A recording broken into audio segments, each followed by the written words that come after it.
Inatake ng isang galit na elepante ang isang German tourist sa India. Kamustahin natin kung nakaligtas ba ang turista sa elephant attack. Mga detalye ng mga balitang yan ibabahagi maya-maya.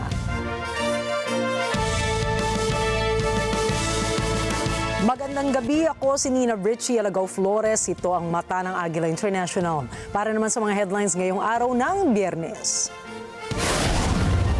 Chinese warships namataan sa joint military drills ng Pilipinas, Estados Unidos, Japan at Australia. Ating alamin ang naging pahayag ni Vice President Sara Duterte hinggil sa kinakaharap nitong impeachment complaint. Israel umalis na rin bilang miyembro ng United Nations Human Rights Council. 350 katao inilikas mula sa nagliyab na train sa Pennsylvania. At ayon sa Bloomberg Report, malapit nang ilabas ng Apple ang bagong iPhone SE.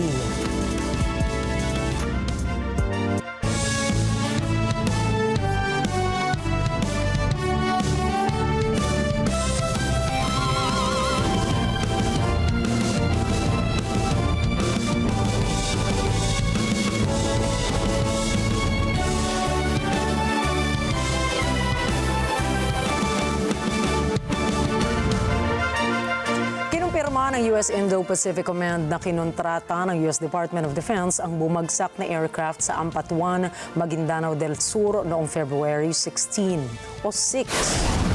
4 na individual ang namatay mula sa pagbagsak ng private plane na may body number na N349CA sa isang sakahan sa barangay Amalatimon. Kasama sa mga namatay ang isang US military service member at 3 defense contractors. Ayon sa US military, nagsasagawa ng intelligence, surveillance at reconnaissance support ang aircraft bilang bahagi ng security cooperation sa pagitan ng Estados Unidos at ng Pilipinas. Wala namang ibang sibilyan na nasaktan sa plane crash at patuloy pa rin ang investigasyon ng otoridad sa sanhi ng pagbagsak ng US aircraft.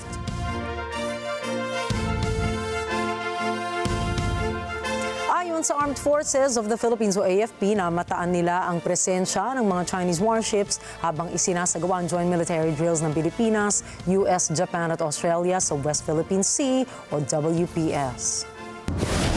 Sinabi ni AFP Public Affairs Office Chief Colonel Cercis Trinidad, matagumpay na natapos ang multilateral maritime cooperative activity noong Miyerkules, kahit na may presensya ng People's Liberation Army Navy vessels sa WPS.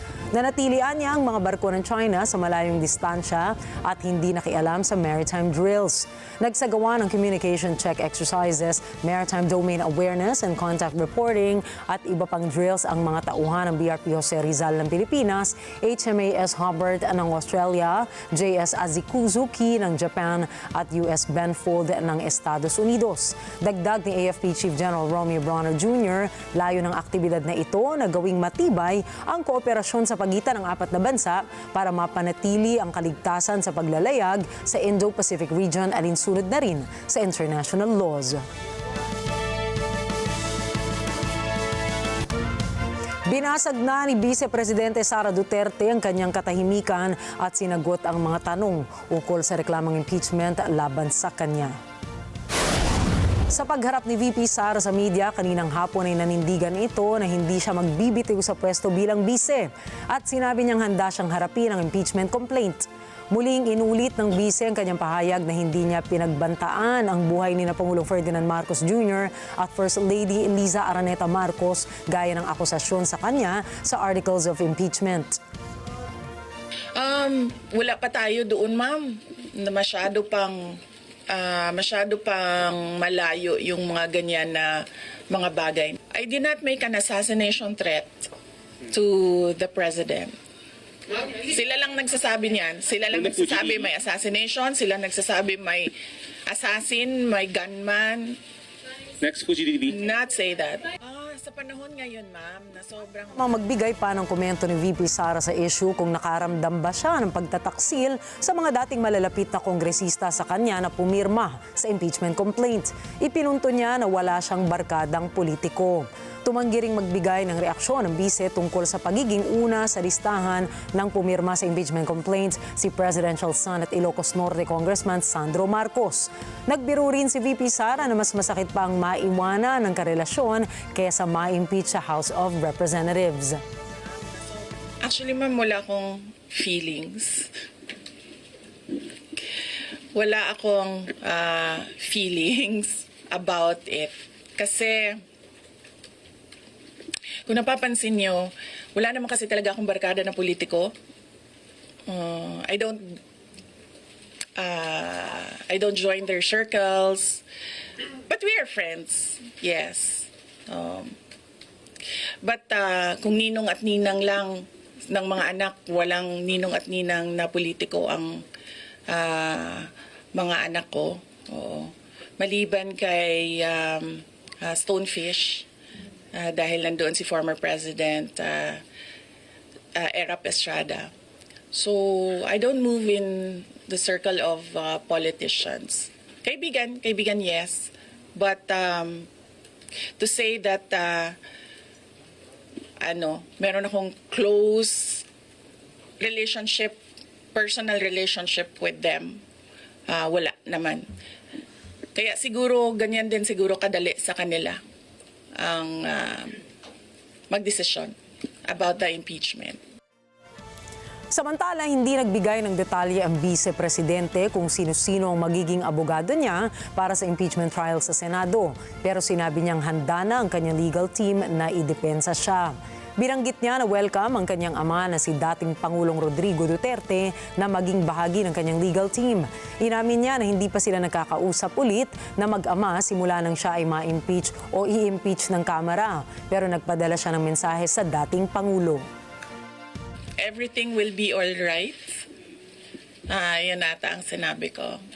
His reply was a song, MacArthur's Park. So, nagpadala siya ng video na kumakanta siya. Nagpasalamat din si VP Sara sa Iglesia ni Cristo sa isinagawa nitong National Rally for Peace at sa kanyang binasang mensahe para sa sambayan ng Pilipino ay nagpasalamat siya sa mga sumuporta at nagmahal sa kanya. Nagpapasalamat po ako sa INC at sa buong sambayanan sa kanilang pananawagan ng kapayapaan. Ang tanging masasabi ko na lamang sa puntong ito ay God save the Philippines. Manalig kayo dahil sa taong bayan ang tagumpay. Sa panahon ngayon, ma'am, na sobrang mahal ng presyo ng mga bilihin, lalong-lalo na ng pagkain, sasabihin ko sa mga supporters sa taong bayan na unahin muna nila ang trabaho and negosyo nila kesa sa mag-rally sila sa mga daan.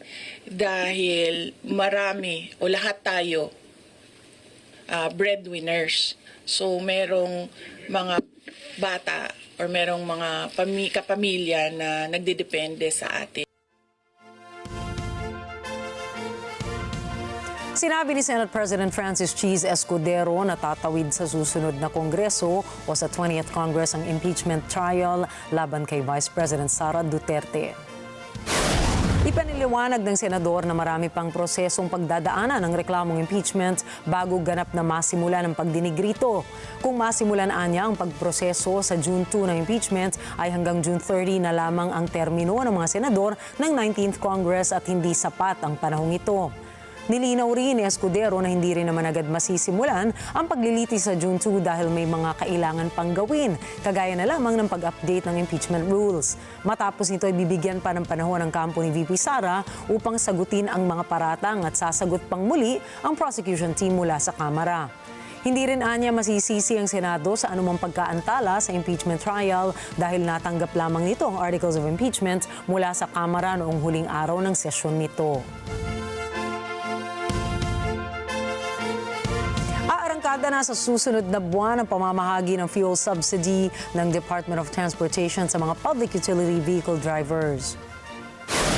Ayon kay Transport Undersecretary Jesus Ferdinand Ortega, makatutulong ito upang mabawasan ang mabigat na pasanin ng mga pumapasadang driver dahil nananatiling mataas ang halaga ng krudo. Anya, itong magiging tulong ng pamahalaan sa mga tsuper at operators kada taon sa harap ng fuel price increase. Pangungunahan naman ng iba't ibang ahensya ang subsidy payout kasama ang Land Transportation Franchising and Regulatory Board para sa jeepney drivers at ang Department of the Interior and Local Government naman para sa mga tricycle drivers.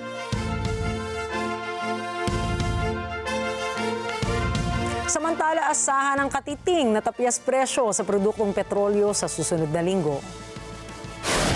Ayon sa Department of Energy Oil Industry Management Bureau, batay sa 4 na araw na kalakalan, maaaring hindi gumalaw ang presyo ng gasolina at kung may tapyas man ito ay maaaring 30 sentimos lamang kada litro, habang maaaring mabawasan ng 20 hanggang 50 sentimos ang presyo sa kada litro ng diesel at kerosene. Ayon sa ahensya, pinaniniwala ang dahilan ng paggalaw sa presyo ng oil products ay dahil sa pagbaba ng oil production mula sa Organization of Petroleum Exporting Countries o OPEC noong January. Susunod, United Nations na babahala sa krisis sa Congo. Plano ni Trump para sa Gaza, kinundena ng UN Rapporteur. At Israel kumalas na rin bilang miyembro ng UN Human Rights Council. Iba pang mga balita sa pagbabalik pa rin ng Mata ng Agila International.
Alam namin ang iyong pagsisikap.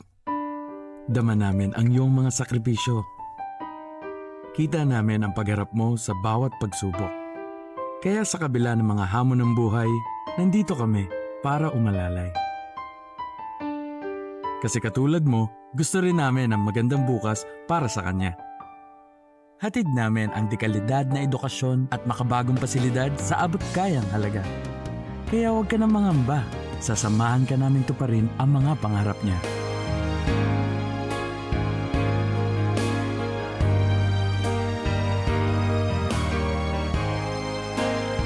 Maaasahan mong sulit dito ang mga pinagsikapan mo.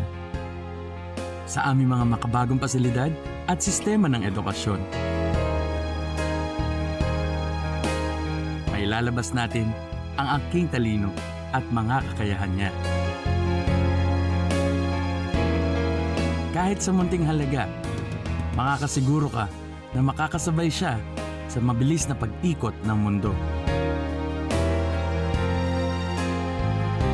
Sa new era, karamay mo kami sa bawat hamon. Kaagapay mo kami sa bawat hakbang. Kasama mo kami sa bawat ngiti at tagumpay.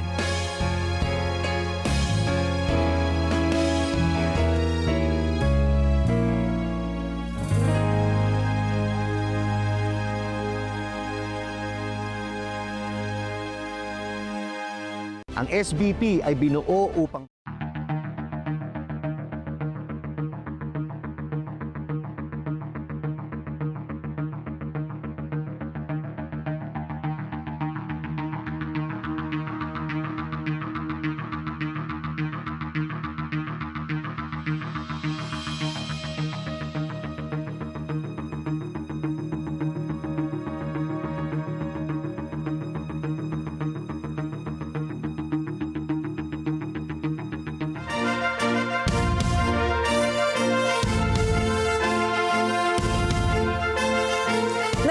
United Nations na magkaroon ng isang mediation upang masolusyonan ang Eastern Congo crisis. Sa mga nakalipas na linggo ay lumalakas ang opensiba ng M23 rebels na pinaniniwala ang suportado ng Rwanda. Si Myla Simbulan para sa report. Umapila si United Nations Chief Antonio Guterres sa member states na kailangan ng mamagitan sa krisis na nagaganap ngayon sa Eastern Congo. It's time for mediation. It's time to end this crisis. It's time to peace. The stakes are too high. And we need the active and constructive role of all players, namely neighboring countries, sub-regional organizations, the African Union, and the United Nations. Let us all act together for peace. Thank you. Ayon kay Guterres, kailangang respetuhin ang soberenya ng Democratic Republic of the Congo. Silence the guns. Stop the escalation. Respect the sovereignty and territorial integrity of the Democratic Republic of the Congo. Uphold international human rights law and international humanitarian law. There is no military solution. It's time for all the signatories of the Peace, Security and Cooperation Framework for the DRC and the region to honor their commitments. Dinitalya ng hepe ng UN ang sitwasyon ngayon sa DRC at kung paanong nagdurusa ang mga mamamayan doon, lalong-lalo na ang mga kababaihan at kabataan. Thousands of people have been killed, including women and children, and hundreds of thousands have been forced from their homes in the eastern DRC. We also see the continued threats by other armed groups, either Congolese or foreign. All of this is having an enormous human toll. We have countless reports of human rights abuses, including sexual and gender-based violence, forced recruitment, and the disruption of life-saving aid. The humanitarian situation in and around Goma is perilous. Hundreds of thousands of people are on the move, with many of the previous sites hosting displaced people north of the city now looted, destroyed, or abandoned. Noong Enero, tumindi ang labanan ng M23 at ng Congolese government sa rehiyong mayaman sa mineral. Ayon sa UN Office for the Coordination of Humanitarian Affairs, sa pinakahuling estima, nasa 2,800 tao na ang namatay dahil sa labanang naganap kamakailan sa bayan ng Goma. Myla Simbulan para sa mata ng Agila International. Trusted, connected, on point. Tinuligsa ng United Nations Special Rapporteur Francesca Albanese ang pahayag ni US President Donald Trump ukol sa Palestinians sa Gaza. Ani Albanese, tila pinipilit ni Trump ang sapilitang pagpapalikas o forced displacement doon. Si Cherry Recolizado para sa mga detalye. Noong Martes, 4 ng Pebrero, sinabi ni US President Donald Trump na kokontrolin nito ang Gaza Strip at mananagot sa paglakas ng mga bomba at sandata sa lugar. Ani Trump, palilipatin nito ang Palestinians sa ibang lugar at pauularin niya ng US ang teritoryo. Ito ay isang galaw na sisira sa tuntunin ng US ukol sa kaguluhan sa pagitan ng Israel at Palestinians. Bilang tugon, sinabi ni UN Special Rapporteur on the Occupied Palestinian Territories, Francesca Albanese, na ang planong ito ni Trump ay walang saysay at hindi makatarungan. Utter nonsense is nonsense, and it's unlawful. What he proposes, people talk of ethnic cleansing. No, it's worse. It's worse. It's forced displacement. Is inciting to commit forced displacement, which is an international crime. Forced displacement and further dispossession, and in the context of a genocide, it will strengthen the complicity in the crimes that Israel has been committing over the past 15 months and before. It's unlawful, immoral, and irresponsible. It's completely irresponsible because it will make the regional crisis even worse. And I truly hope that people will stay calm, will not panic, and will remember that the international community is made of 193 states. And this is the time to give the US what it has been looking for, isolation. Sinabi ni Trump na gugustuhin ng Palestinian residents ang lumisan dahil sa panganib. Subalit wala namang indikasyon na nais iwanan ng 2.3 milyon na mga residente ang Gaza. Ani Albanese, nais niyang mahimasmasan ang mga taga-Amerika at tutulan ang ganitong sistema. I want to hope that the American people, first and foremost, come back to senses and oppose this system from within. Dagdag ni Albanese, hindi dapat pithiin ang pag-unlad ng ekonomiya kung nasasalangsang ang karapatan at kalayaan ng iba. Of course, economic development must happen. Of course, cooperation is necessary, but not at the expense of fundamental rights and freedoms, which is what Israel, the United States, more openly than ever, and others seems to expect that the Palestinians will accept. Like all indigenous people in the world, the Palestinian will never surrender. Batay sa ika-4 na Geneva Convention noong 1949, ipinagbabawal ang sapilitang pagpapalipat o deportasyon ng protektadong mga tao sa isang okupadong teritoryo. Cherry Recolisado para sa mata ng Agila International. Trusted, connected, on point. Nagbabala ang hepe ng United Nations kay US President Donald Trump na iwasan ang ethnic cleansing sa Gaza. Ito'y matapos imungkahi ni Trump na ililipat ang tirahan ng mga Palestinians sa ibang lugar at hahayaang okupahin ng Estados Unidos ang nasabing teritoryo. Si Terlyn Cunanan para sa mga detalye. Hindi man direktang binanggit ni UN Chief Antonio Guterres sa kanyang mensahe si President Donald Trump o ang Gaza proposal nito sa Committee on the Exercise of the Inalienable Rights of the Palestinian People. Sinabi ng kanyang tagapagsalita na si Stephanie Dujarric na ang mensahe ni Guterres ay tugon. Ayon kay Guterres, mahalaga na iwasan ang anumang uri ng ethnic cleansing. In the search for solutions, we must not make the problem worse. It is vital to stay true to the bedrock of international law. It is essential to avoid any form of ethnic cleansing. Ani Guterres, kailangan panindigan ang two-state solution upang makamit ang pangmatagalang kapayapaan sa Gaza. Matagal nang ini-endorse ng UN ang dalawang estado sa tabi ng isa't isa na kinikilala ng borders. Nais ng Palestinians na magkaroon ng estado sa West Bank, East Jerusalem at Gaza Strip. Ang lahat ng ito ay territory na inangkin ng Israel sa giyera laban sa kalapit na Arab states noong 1967.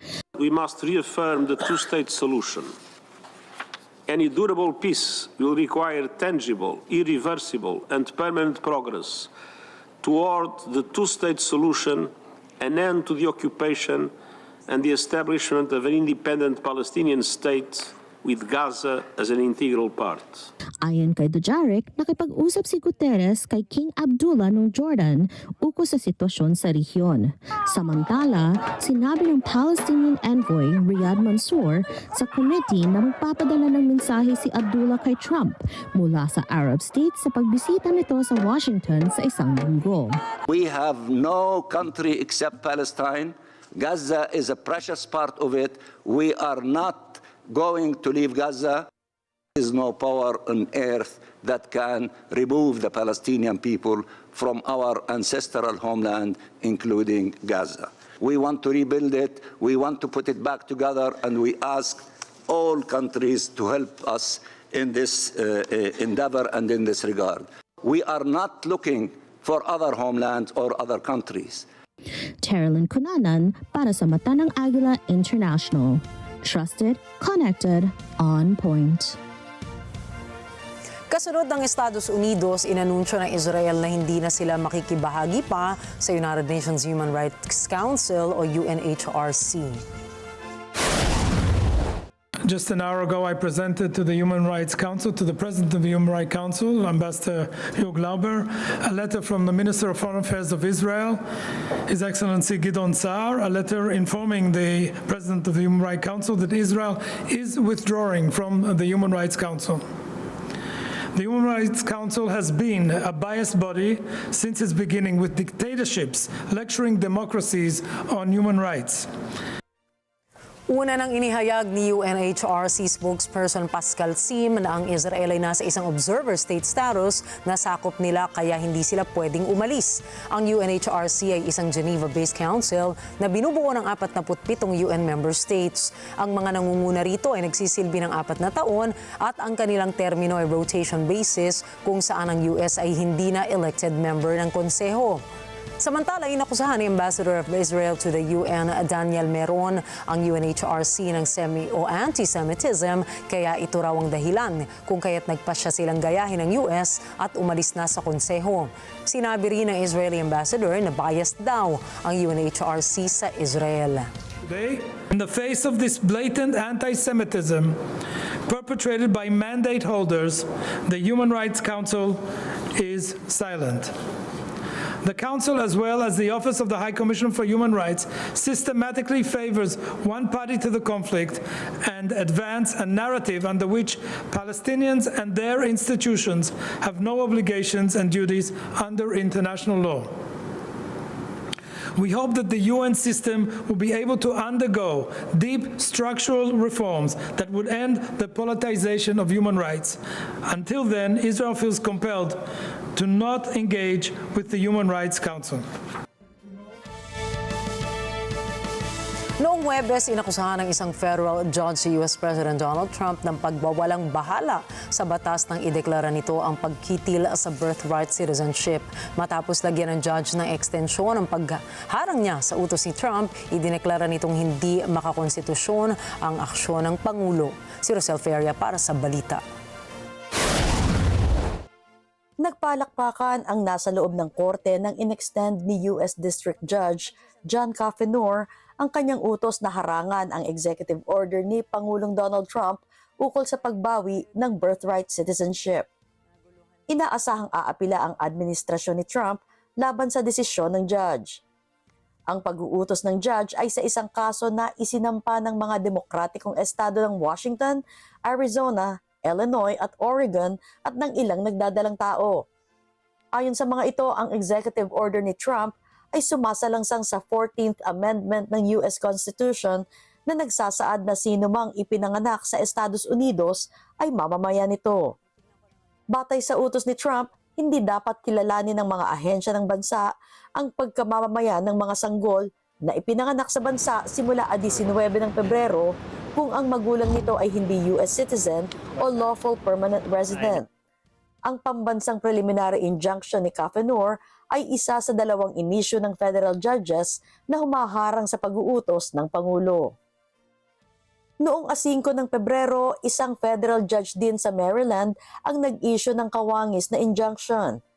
Ngayong Biyernes at Lunes, nakaset na rin ang ilang judges sa Boston at New Hampshire na gawin din ito batay sa request ng mga naunang estado at ng immigrant rights advocates.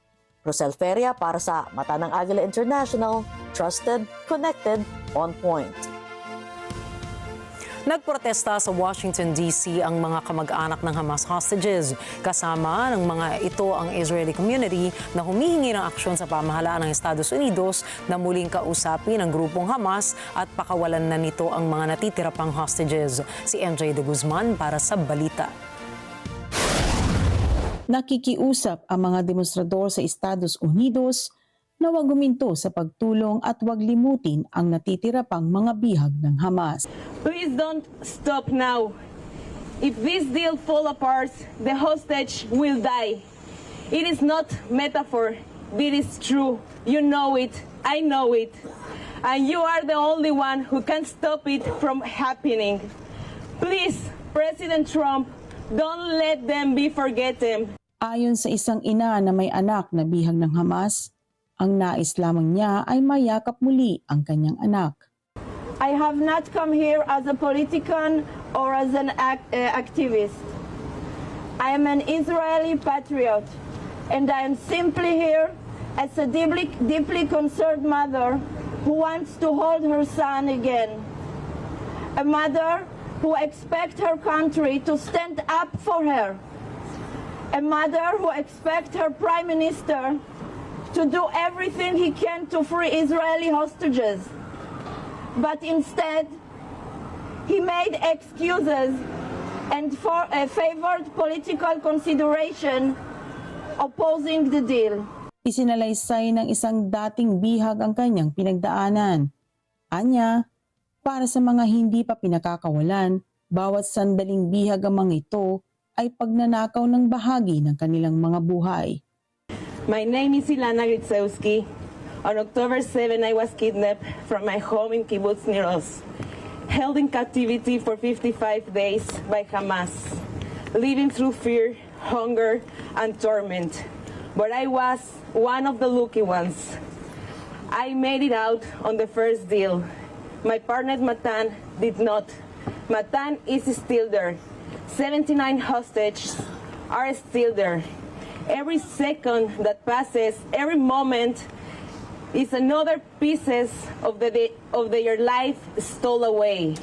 Noong isang buwan, nagkasundo sa isang masalimuot na three-phase deal ang Israel at Hamas.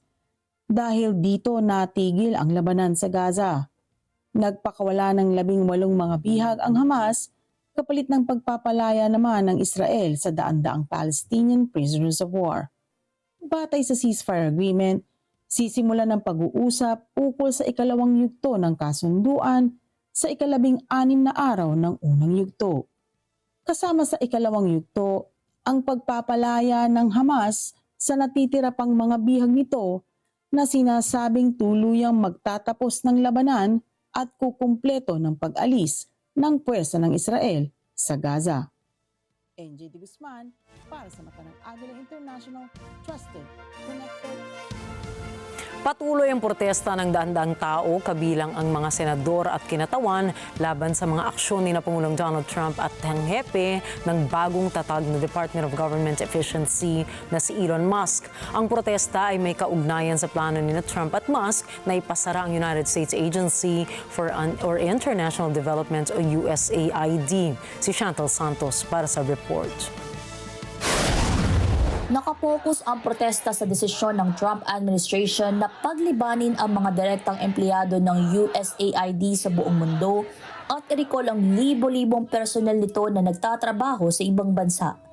Sigaw ng mga demonstrador na iwanan ni Musk ang administrasyon. Kasama nila ang mga senador tulad ni Chris Van Hollen ng Maryland at Cory Booker ng New Jersey. Ayon kay Van Hollen, binabawi na ngayon ni Musk ang pondo niya sa kampanya ni Trump. We are witnessing in real time the most corrupt bargain in American history. Elon Musk paid over $250 million to help elect Donald Trump, and now Donald Trump is turning over the keys to the Treasury and the rest of the federal government to Elon Musk. We need to end this illegal power grab, and we are going to do it now. We are not going back.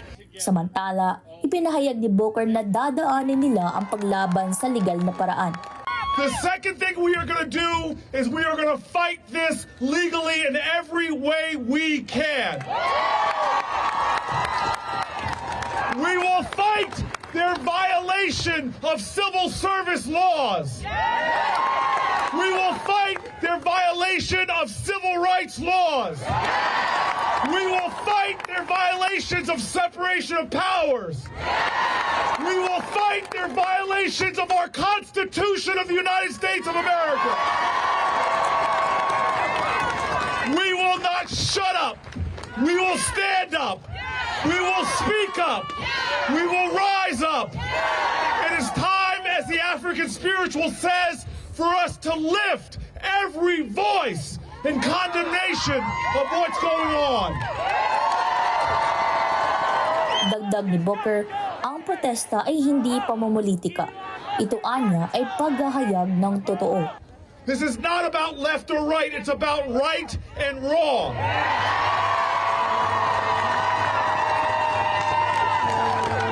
This is not about demonizing a political party, it is about telling the truth about Donald Trump's actions and Elon Musk's actions. We must we must, as a people, appeal to the consciousness of those moderate Republicans that we can get to stand with us on legislation to save USAID.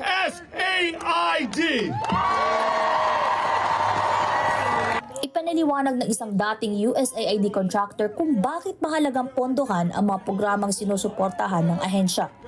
Anya, ito ay paraan upang isalba rin ang US bago padapuan ng kung ano-anong problema. You know, the United States gives a lot of money to improve the capacity of different governments around the world so that they can manage problems that eventually reach the United States. So that includes diseases like Ebola. It also includes security, trafficking, piracy. That if they get stopped in West Africa, they never come here. But if we wait, then the problems just get bigger. Nanawagan naman ang dating opisyal ng USAID na hayaang magtrabaho ang mga empleyado ng ahensya dahil sa kahalagahan ng mga ginagawa ng mga ito. I am a surgeon. I am Atul Gawande, who has led global health at USAID for the last 3 years until 2 weeks ago. Until 2 weeks ago, there was a malaria team with world experts, and they are gone. Until 2 weeks ago, there was a TB team, and they are gone. Until 2 weeks ago, there were disease fighters, and they are gone. But they have not gone away. So we need you to demand that we let them work. Let them work. Let them work. Let them work. Let them work. Let them work. Let them work. Let them work. Ayon sa Congressional Research Service, nasa 10,000 ang mga empleyado ng USAID. 2/3 ng staff nito ay nagtatrabaho sa ibang bansa. Ang ahensya ay may higit 60 misyon sa mga bansa at rehiyon. Ayon sa presidente ng Refugees International at dating opisyal ng USAID, hindi radikal ang mga empleyado ng ahensya. Ang atakihin ng mga ito at ang ginagawa nila anya ang radikal. You know, USAID workers are just some of the most low-key folks that, the low-key but low-key brave, low-key courageous, low-key patriotic folks you will ever meet. They're not radicals. Most of them, in normal times, would go through their entire careers without ever making it, without ever being in the news, without ever, being in the public eye in any way. And what is radical is to talk about patriotic Americans who have served their countries, patriotic Americans who have served their country in war zones, in epidemic hot zones, as if they are criminals, as if they and their service are somehow harming this country. It is the attacks on patriotic Americans serving their country and working for their government that is the radical act. Chantel Santos para sa Mata ng Agila International, trusted, connected, on point. Susunod, daan-daang tao inilikas sa Pennsylvania. Paggamit ng DeepSeek AI, pinagbawal na rin sa South Korea. At trailer ng bagong Fantastic Four movie, pinagkaguluhan ng mga fans. Yan at iba pang mga balita sa pagbabalik ng Mata ng Agila International.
very crucial na mailista at ma-identify mo muna yung data. Kasi kung wala yung data, walang ipaprocess yung AI eh. We tend to use the technology on how to innovate our products according to their needs. Yung ating mission na magkaroon ng magandang healthcare or insurance coverage ang bawat pamilya. Another trend we're looking at is the expansion of total video, as we call it. So television is not dying, contrary to a lot of doomsayers, but in fact, it's actually evolving. Open for business with Cesar Vallejos, Sunday, 9 p.m. Sunday 25.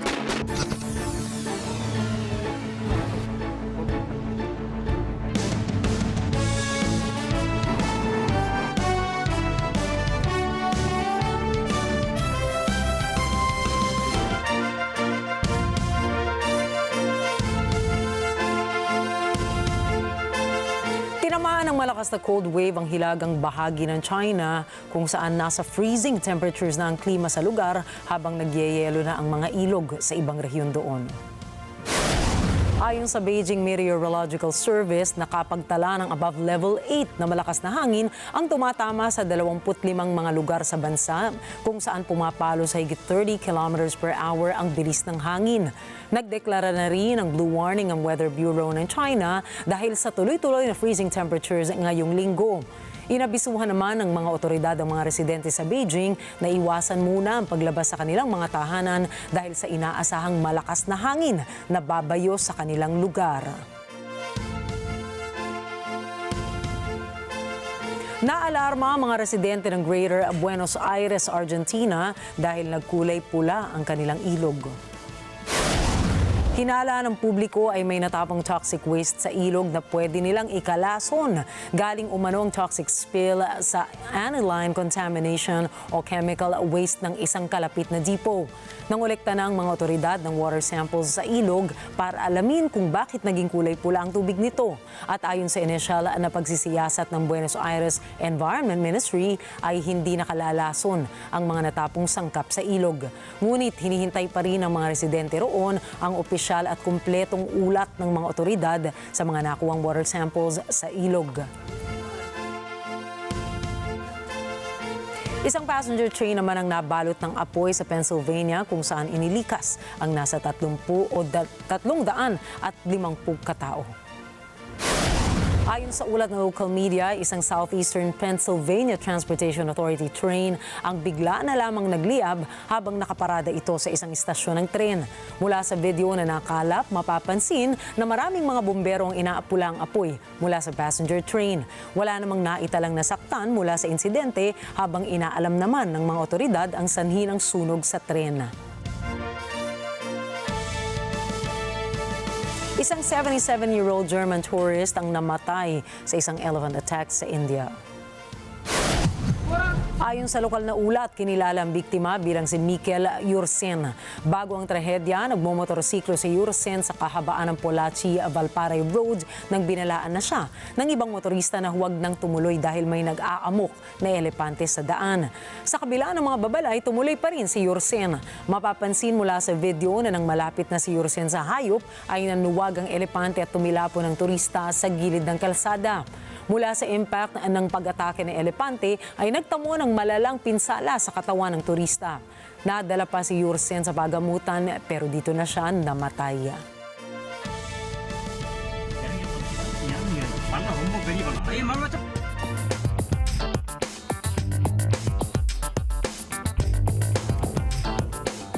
Pumanaw na po ang kilalang music executive sa US na si Irv Gotti sa edad na 54. Kinumpirma ito ng kanyang record company na Def Jam, subalit hindi na nagbigay pa ng ilang mga detalye. Si Gotti ay tinaguri ang founder ng hip-hop label na Def Jam at Murder Inc. na nagtaguyod sa mga kilalang rappers gaya ni DMX, Ashanti, Ja Rule at Jay-Z. Naharap din sila sa kaso kasamang kanyang kapatid at business partner noong 2005 kung saan gumagamit sila umano ng drug money para sa pagpapalago ng kanilang negosyo. Itinapo naman ng korte ang kaso laban sa magkapatid kung saan sinabi nilang nakaruta sa racism ang mga aligasyon laban sa kanila. Nagpaabot naman ang iba't ibang rap artists ng pakikiramay katulad ni Kanye West, Fat Joe, Rick Rubin, Ja Rule at iba pa. Because he's a great engine of chaos.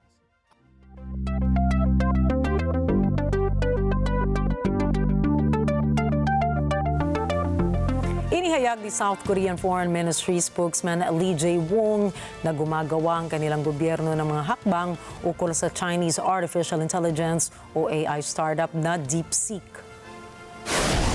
May ilang AI experts kasi na nababahala sa paggamit ng DeepSeek ng mga personal na impormasyon ng mga users nito. Pinag-iingat din ni spokesman Lee ang publiko sa paggamit ng Chinese app na ito lalo na at maraming bansa ang nagsasabing may banta ito sa seguridad. Dahil rito wala mo ng access at bawal ding gamitin ng DeepSeek sa mga computer systems ng military agency ng South Korea. Sinabi naman ng state-run na Korea Hydro and Nuclear Power na block muna ang paggamit ng AI services ng DeepSeek sa mga gamit nito. Hindi lamang ang South Korea ang nagpataw ng restriction sa AI app na gawa ng China. Ipinagbawal din ng Australia at ng Taiwan ang DeepSeek sa lahat ng devices ng gobyerno nito dahil nga sa sinasabing security concerns. Apple ang susunod na iPhones SE sa susunod na linggo ayon sa ulat po yan ng Bloomberg. Ayon kay Majin Abu, isang leaker, posibleng single rear camera ang ilagay sa latest na iPhone SE 4. May pagkakahawig din ito sa itsura ng iPhone 14. Ibig sabihin, meron itong mas malaking screen at A18 chipset. Inaasahan din na gumagamit ang bagong iPhone ng USB Type-C port. Batay naman sa projection ng Bloomberg, posibleng pumalo sa $500 ang presyo ng nasabing iPhone. Sa kabila nito ay may nagsasabi na ilalabas din ng Apple ang tinatawag na iPhone 17 Air sa mga susunod na buwan. Wala namang komento ang Apple hinggil sa mga leaks sa kanilang bagong products.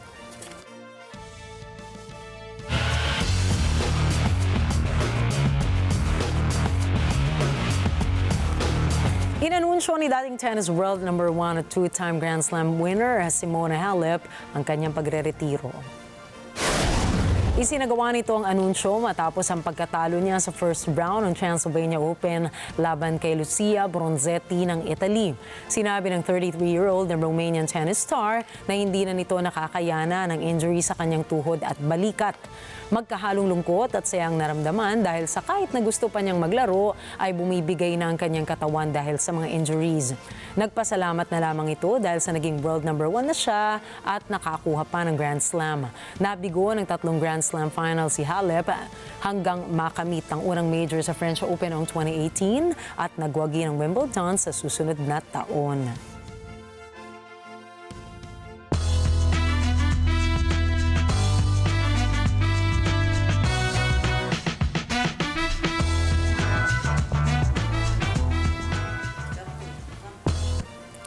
Walong araw na lamang ang hinihintay ng Blooms at mapapanood ng P-pop girl group na Beanie sa Philippine Arena.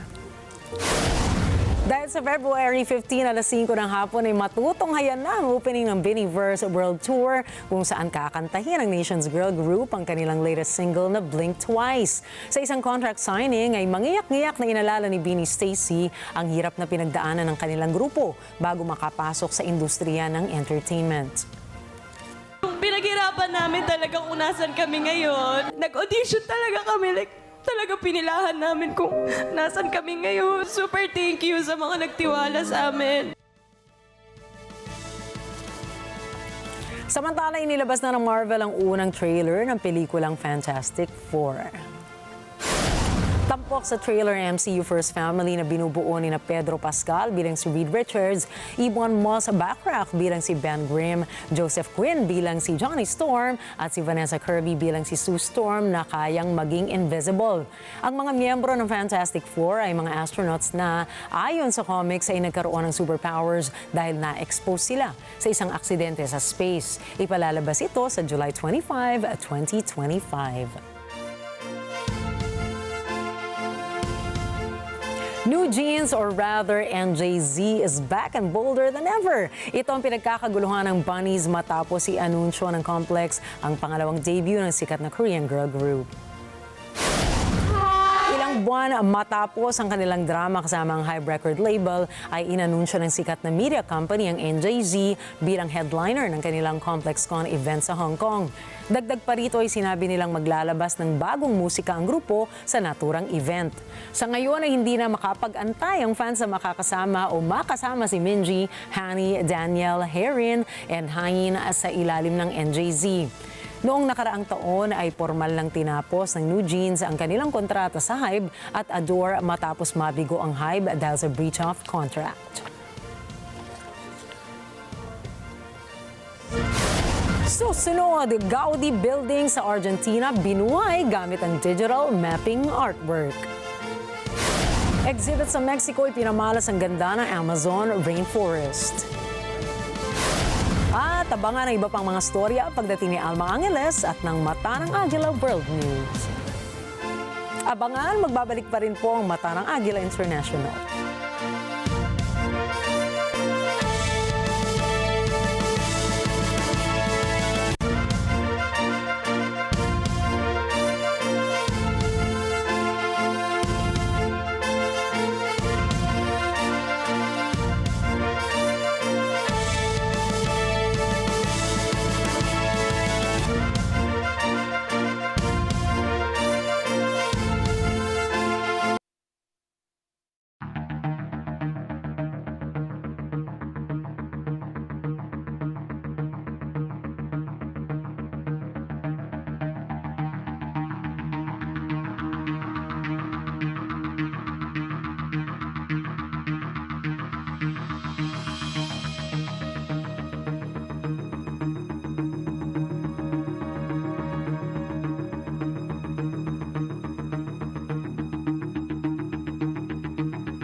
Crucial na mailista at ma-identify mo muna yung data.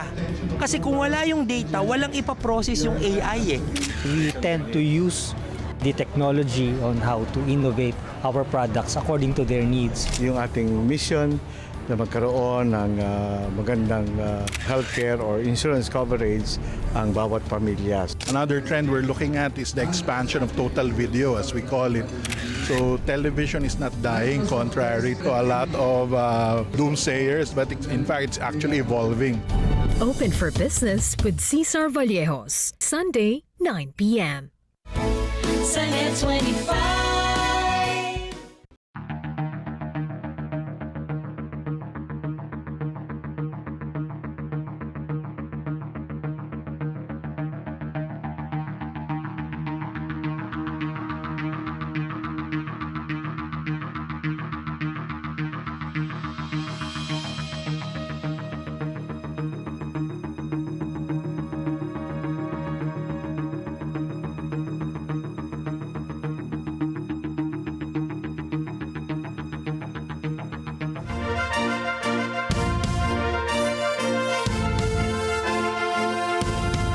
Nagmistulang digital forest ng Gaudi building sa Barcelona sa tulong ng video mapping artwork na inilagay sa fasad ng gusali. Ayon sa lokal na ulat, ang video mapping artwork na ito ay gawa ng Italian artist Quayola. Kilala sa tawag na arborescent ang artwork, isang digital tribute para sa nature's growth. Gamit ang blending technology, naging immersive ang karanasan ng mga dumaraan sa lugar dahil naging canvas ang gusali ng magagandang artworks. Ayon kay Quayola, ginamit ang algorithm-driven lights para makalikha ng digital forest. Bahagi yung video projection ng mga Heritage of Tomorrow program, isang inisyatibo para imbitahan ang mga interdisciplinary artists para muling buhayin ang legacy ni Gaudi simula taong 2021. Samantala, binuksan naman ang exhibit ni Brazilian photographer Sebastian Salgado sa National Museum of Anthropology sa Mexico para itampok ang higit sa 200 litrato ng Amazon forest. Ayon kay local curator Agila Salgado, layo ng exhibit na ito na ipaalam sa publiko na kailangan protektahan ang Amazon forest, isang mahalagang ecosystem sa mundo. Bukas ang exhibit mula January 17 hanggang April 30, 2025. Batay sa Zurich Insurance Group, binibigyan diin sa exhibit ang kagandahan ng Amazon mula sa kultura at sa malalawak na rainforests nito.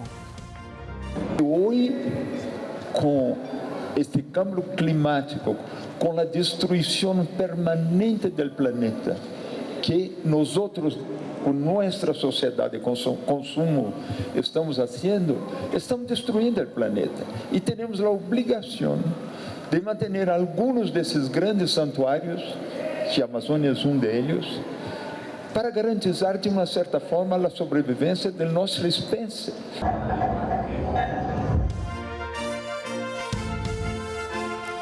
Samantala, laging narito po kami para maghatid ng balita saan mang dako ng mundo. Ako si Rikki Flores. Ito ang mata ng Agila International. Ako'y bumabati po sa inyong lahat ng happy weekend. Para naman po sa mga balitang nangyari sa iba't ibang panig ng mundo, punta tayo kay Alma Angeles para sa mata ng Agila World News.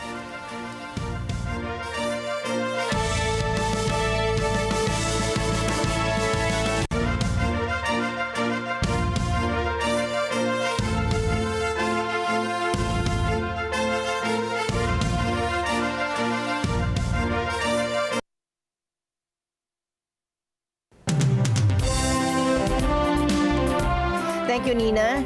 Good evening, everyone. I'm Alma Angeles for Net 25 World News on tonight's headlines. The federal government is shrinking under President Trump. President Trump has launched an ambitious plan to downsize government, drawing fierce opposition from labor unions and the courts. The former Apprentice host, famous for his catchphrase, "You're fired," is now targeting federal positions through widespread job cuts and voluntary buyout programs. While the White House reports thousands of employees have accepted these offers, federal unions are mounting a legal challenge. Their efforts gained traction today when a federal judge issued a temporary restraining order, bringing the controversial buyout program to an immediate halt.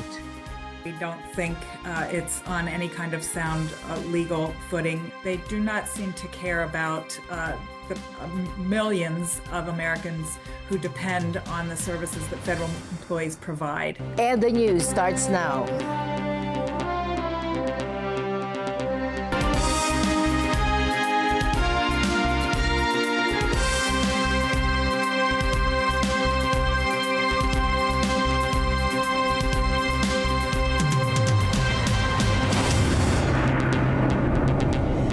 A federal judge has hit the pause button on President Trump's buyout plan for federal workers, just as protests and legal challenges from unions heat up.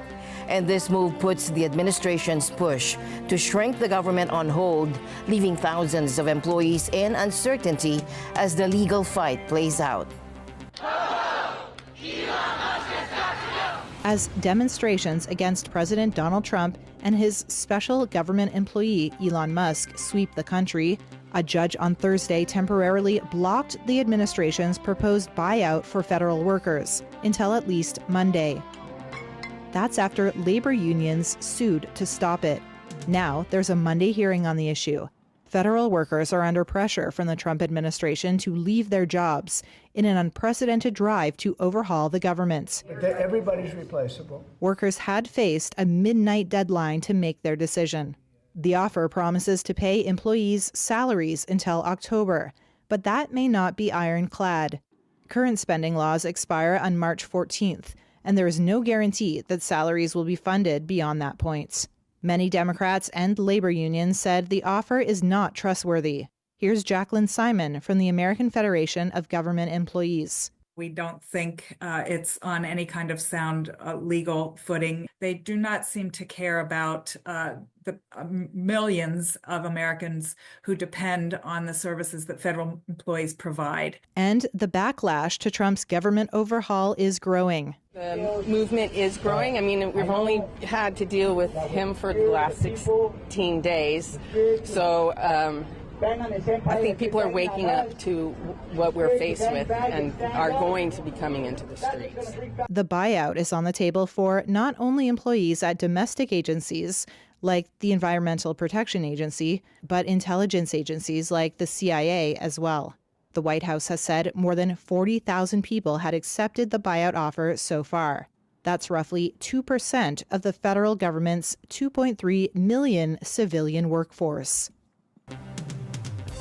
The Trump administration's effort to slash and reshape American foreign aid is crippling the intricate global system that aims to prevent and respond to famine.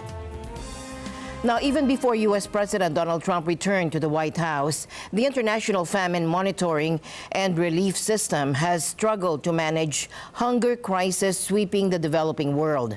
Now, the move this week to shutter the U.S. Agency for International Development just makes the problem worse. Mathay likeness for more. What you see here, children with empty pots lining up for food, is an all too frequent sight in many parts of the world. We see it in war-torn Gaza, several African countries, and in parts of Asia. Hunger, famine, knows no boundaries. The pots that these youngsters carry may no longer be filled after the world's richest man vowed to shut down USAID. Elon Musk advises President Donald Trump on government efficiency, and foreign aid is in the crosshairs of his fiscal gun. UN aid spokesman Jens Larke says they're still trying to determine the impact of the funding cuts. We have, of course, been in close contact with all our offices around the world, who are also on their part in close contact with the U.S. embassies that are in their countries, seeking more clarity about what this all means. What we know so far is that about 500,000 metric tons of food worth $340 million is in limbo. It's either in transit or storage. Humanitarian organizations wait for U.S. State Department approval to distribute it. In the meantime, people go hungry. Aid workers say American cash intended to help people buy food and other necessities in Sudan and Gaza has been halted. Larke says up until now, the U.S. has been a big player in foreign aid. Some 47% of the global humanitarian appeal across the world last year, 47% of that was funded through the U.S. government. That gives you an indication of how much it matters when we are in the situation we are in right now with the messaging we're getting from the government. Humanitarian organizations have hit roadblocks in getting paid for emergency food operations. Questions about what programs have permission to continue have gone unanswered. That's because the people who normally field such inquiries have been placed on temporary leave by Trump's advisors. Despite this, aid workers like Showei Lee of the World Food Program in Afghanistan try to remain optimistic.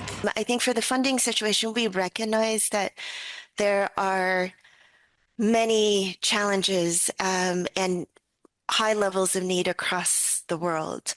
And so, of course, we always appreciate the generosity of our donors, can only hope that they continue to be generous. But the cuts are real.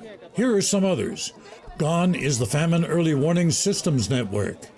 This American entity produced regular food security alerts meant to prevent famine.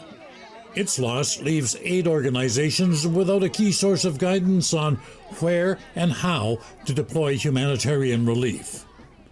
And the U.S. government has issued stop work orders to 2 major manufacturers of nutritional supplements.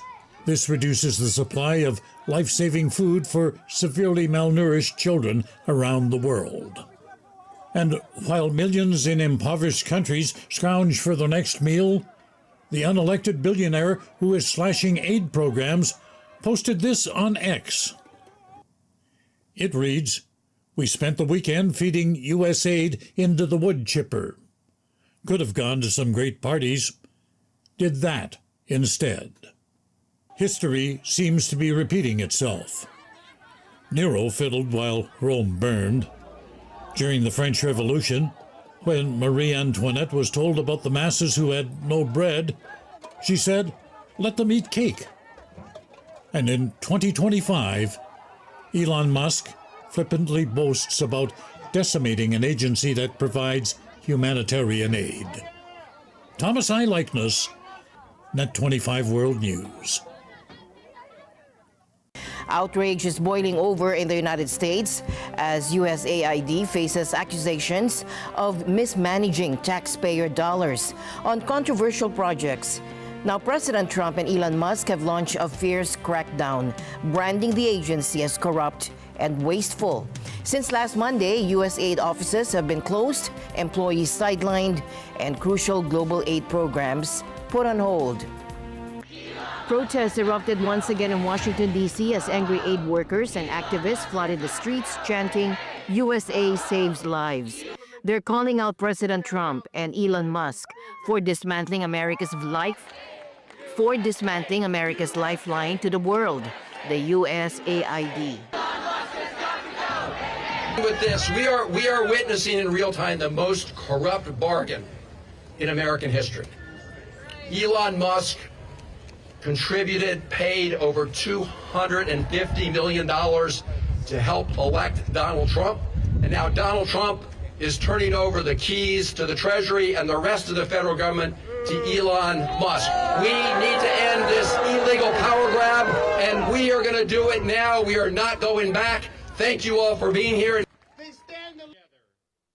The Trump administration quickly froze billions in foreign aid, claiming the program had spiraled out of control under the Biden administration. It's something that should have been done a long time ago. It went crazy during the Biden administration. They went totally crazy what they were doing, and the money they were giving to people that shouldn't be getting it and to agencies and others that shouldn't be getting it. It was a shame. So they're tremendous fraud. But we'll be doing a report. We'll be giving you that report at the appropriate time. White House Press Secretary Carolyn Leavitt didn't hold back.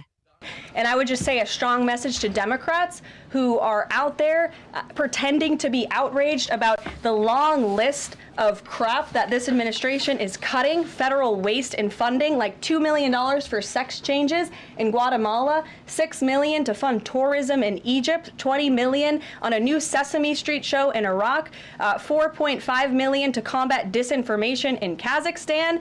I could go on, and I'm happy to provide this list to every single one of you. Democrats are outraged that the American people want to be, they want their taxpayers going to good uses, not stuff like this. But then they're very quiet about the fact that there are still North Carolinians and people in California who have lost everything. And in the last 4 years, this federal government did nothing to help them. Despite critics arguing the U.S. spends less than 1% of its budget on foreign aid, Republicans are standing firm. Former GOP congressional nominee Kimberly Classic said it's time for America to stop being the sugar daddy for other countries. With USAID offices shut down this Monday, employees were locked out of their emails and phones, leaving many worried about their jobs. Our jobs are gone, but hopefully the agency will remain and one day we can come back. In response, Secretary of State Marco Rubio stepped in, claiming the role of acting USAID director. He promised changes. Is that people were given 30 days that we would help bring them home if they so desired during that 30-day period. And at the same time, the expectation, as I said, that if they have a special condition or something's going on, we didn't list them all, but we're willing to listen to those. We're not trying to be disruptive to people's personal lives. We're not being punitive here. But this is the only way we've been able to get cooperation from USAID. I had preferred not to do it this way. The International Criminal Court is once again in the spotlight. U.S. President Donald Trump has reimposed economic and travel sanctions on individuals involved in ICC investigations, targeting U.S. citizens and allies, including Israel. And this move, echoing his first-term policies, comes as Israeli Prime Minister Benjamin Netanyahu visits Washington weeks after the ICC issued arrest warrants for him and Hamas leaders over alleged war crimes in Gaza. Take a look. But how does the ICC actually work? Professor Jerry Simpson of the London School of Economics explains. The ICC is designed to apply individual responsibility to violators of fundamental norms of international law in an international setting. So the crucial thing is that a lot of this sort of stuff got done in domestic courts for a long time. But the ICC was the first permanent international criminal court that prosecuted people we understand sort of colloquially as war criminals. Despite its mandate, the court has struggled with enforcement. Since the 1990s, international tribunals have convicted very few individuals. The various courts established since the 1990s have really convicted, vanishingly few people. The first trial was of a person who recruited child soldiers in the Democratic Republic of Congo, the Lubanga case. But there haven't been very many cases like that at the ICC. There have been a lot more actually at the what we're calling the ad hoc tribunals established by the Security Council in the 1990s in relation to Rwanda and Yugoslavia. So what happens when an arrest warrant is issued? Professor Simpson outlines the process. The ICC goes through a sort of relatively long process. A case is brought to its attention either by a state or by the Security Council or through action by the prosecutor. Then, in many of those cases, the pretrial chamber will make a decision about whether an arrest warrant can be issued. The arrest warrant is then issued by the prosecutor, and the arrest warrant becomes binding on any state that happens to have custody of the alleged war criminal. That's roughly how it works. But enforcing these warrants is another challenge. Many nations simply refuse to comply. South Africa failed to comply with its obligation under the statute by failing to arrest and surrender Mr. al-Bashir. Very hard to enforce an arrest warrant. We've been here before with the South Africans and al-Bashir in Sudan. And there, the court didn't even make an order. It didn't, in fact, refer the matter to the Assembly of State Parties when the South Africans failed to surrender al-Bashir to the ICC. I mean, there's a legal question here and a political question. The political question really aligns around the relationship between diplomacy and law. If the state party, fails to comply with an arrest warrant, the case can go before the court, and the court can then order the state party to comply and can refer the matter to what's called the Assembly of State Parties, or ultimately the Security Council, if it's the Security Council that first referred the matter. So the ICC, the court itself, really can't do a great deal. Russia has dismissed the ICC's authority. President Vladimir Putin himself has made this clear. The International Criminal Court does not have universal value. It is one of the international organizations whose jurisdiction Russia, like many other countries in the world, does not recognize. The United States also do not recognize it. As far as I know, China does not recognize it. Turkey does not recognize it. And these diplomatic imperatives around peace in Ukraine will come into conflict with a question about what exactly to do about Vladimir Putin's arrest warrant at the ICC. I mean, will the arrest warrant just be ignored? Or will there be an attempt to enforce it, which would result in the dissolution of the peace process? So it's a really tricky matter, and I'm not entirely sure that it's been properly thought through. So what does an ICC warrant actually mean for world leaders? It can limit their ability to travel freely, as Professor Simpson explains. You sort of lose the freedom to travel. So I think international law and international criminal law works in, mysterious ways. The enforcement of it doesn't always happen in a court. Sometimes somebody's just sitting down with their passport wondering where to go on holiday and discovers they can't go to 56 places, and that's a kind of form of enforcement. And the other thing I'd say is that you do get cases where people are surprisingly detained, sometimes by accident almost. What if Netanyahu travels to the U.S.? Nothing. The United States has no duties to arrest or surrender Netanyahu. So there, the kind of political needs of the United States match rather nicely with the legal position. Could Netanyahu or Putin ever face trial? Professor Simpson believes it's possible if political tides shift. The truth is that only with a change of government, and a pretty radical change of government in both those states, would you get into a situation where Netanyahu or Putin was arrested and surrendered to the ICC. But these things do happen. A week can be a long time in politics, and one can go from being a respected statesperson to being a war criminal. That's what happened to Slobodan Milosevic. He was the president of Yugoslavia and then Serbia. He was a negotiating partner at Dayton with NATO and so on. And then he found himself under arrest for war crimes against humanity and genocide. He died in jail. But so politics shifts, and arrest warrants are forever. So they've got an advantage over politics in a way in that sense. With world leaders weighing diplomatic concerns against international law, the debate over justice and power continues. Will the ICC's latest warrants lead to arrests or just more political posturing? Only time will tell. Now, President Trump has also signed a sweeping executive order targeting transgender athletes in women's sports. The order, titled Keeping Men Out of Women's Sports, gives federal agencies new enforcement powers. The order, titled Keeping Men Out of Women's Sports, was signed on Wednesday and goes beyond just a ban.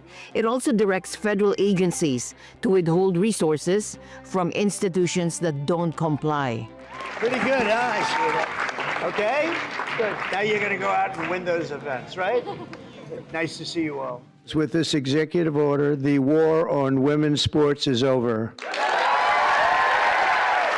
Under the Trump administration, we will defend the proud tradition of female athletes, and we will not allow men to beat up, injure, and cheat our women and our girls. From now on, women's sports will be only for women. The order also empowers the Department of Education to investigate schools and colleges that fail to enforce the policy. Those institutions risk losing federal funding if found non-compliant. With my action this afternoon, we're putting every school receiving taxpayer dollars on notice that if you let men take over women's sports teams or invade your locker rooms, you will be investigated for violations of Title IX and risk your federal funding. There will be no federal funding. This is part of Trump's broader crackdown on what he calls woke gender ideology. So far, he has signed multiple executive orders, including declaring that the U.S. only recognizes two genders, male and female, banning gender-affirming care and transition surgeries for minors, banning transgender individuals from serving in the U.S. military, mandating that transgender women be placed in men's prisons, denying passport applications for non-binary individuals. And now Trump is expanding restrictions beyond U.S. borders. On Wednesday, he announced a new visa ban targeting transgender foreign athletes, barring them from competing in the U.S. I'm also directing our Secretary of Homeland Security, Kristi Noem, who's also she's out there with you, Greg, a fantastic job. She's unbelievable. I was watching her riding yesterday on a horse. She was as good as anybody. She's very good. To deny any and all visa applications made by men attempting to fraudulently enter the United States while identifying themselves as women athletes, try and get into the games maybe where they are unable to get into the game.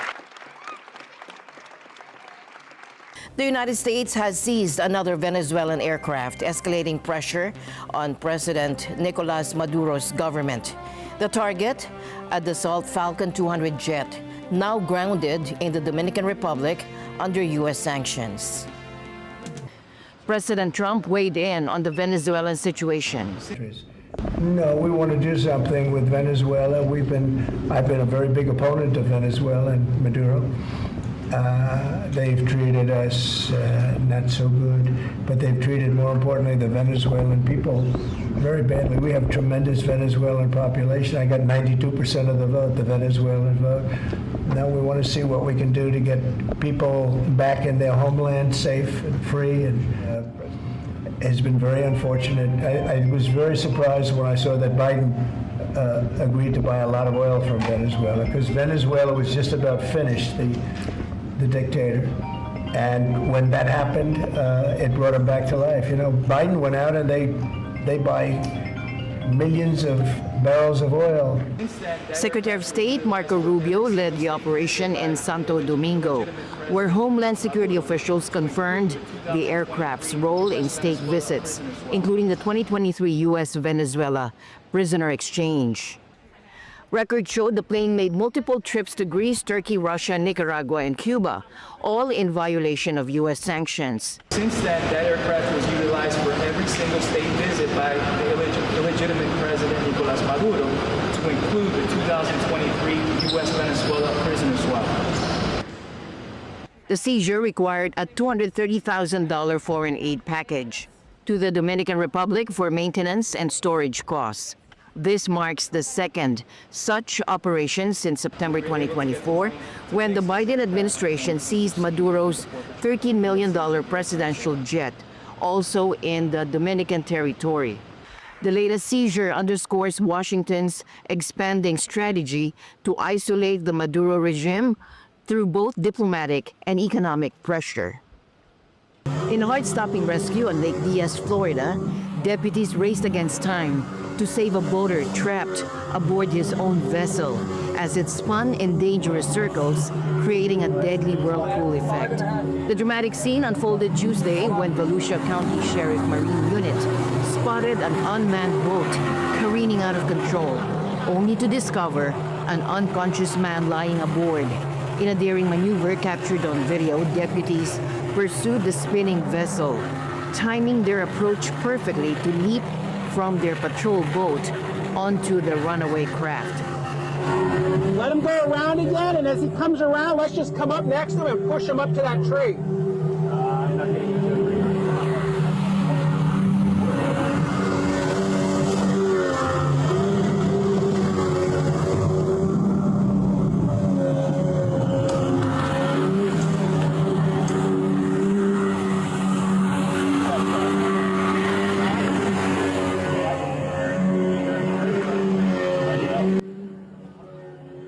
With seconds to spare, the officers hoisted the unresponsive boater to safety, immediately beginning life-saving measures once aboard their patrol vessel.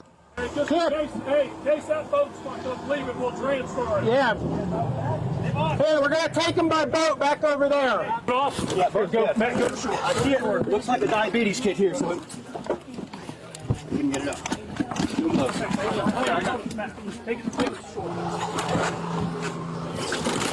Put him on the deck up in the front. Their swift action paid off. The Volusia County Sheriff's Office reports the victim is expected to make a complete recovery. And the news continues. Zero Net 25. We'll be right back.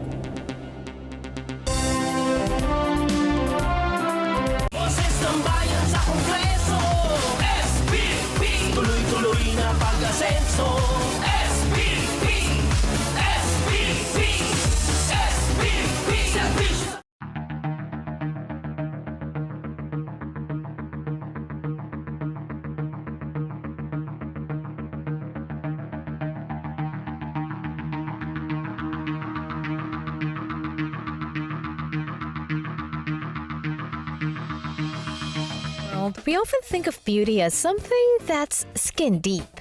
But true beauty starts from the inside out. That's why our next episode is all about the powerful connection between health and beauty. From nourishing your body with the right nutrients to staying active and managing stress, these habits don't just improve your physical health, but also bring out your natural glow. Dito lang yan sa Ito Ang Tahanan ngayong Sabado at Linggo, alas 8 hanggang alas 9 ng umaga sa Net 25. Let's get together sa Net 25. Sa Net 25.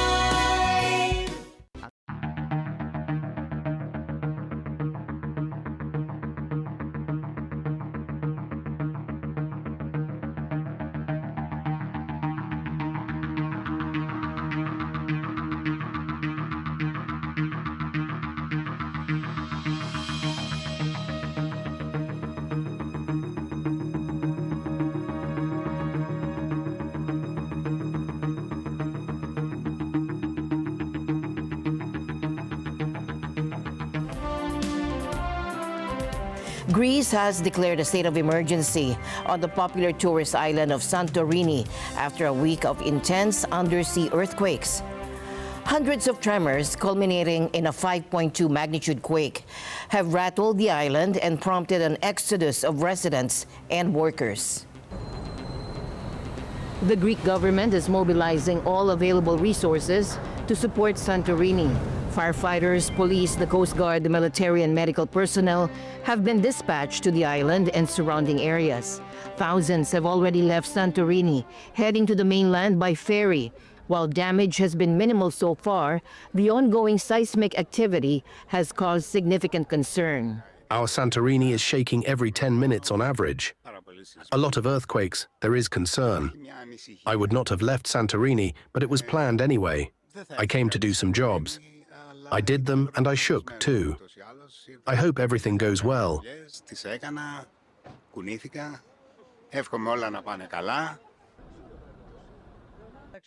When you are at the epicenter of the earthquakes and you know you are on a volcanic island that has fragile ground, it is more frightening than being in another part of Greece where the epicenter will be farther away. Seismologists are closely monitoring the situation. While they believe the earthquakes are not linked to volcanic activity, they cannot predict if a larger quake is coming. The epicenter of the tremors is located underwater, which experts say reduces the risk of widespread damage.